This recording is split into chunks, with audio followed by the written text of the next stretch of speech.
boys versus girls.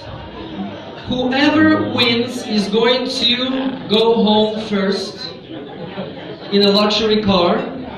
Whoever loses is going to stay here and do the dishes. Let's get this rolling. Maestra Mozago Karajargo. Hey!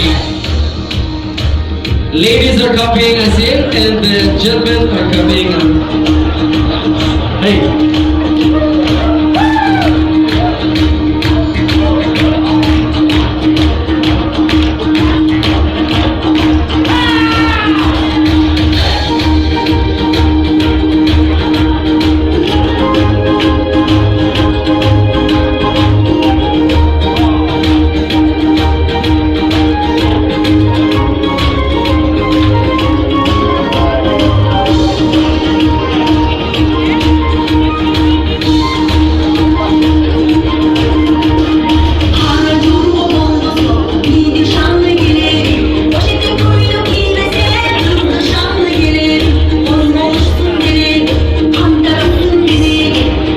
Make sure that you copy the moves. Copy the moves. Hey.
Thank you.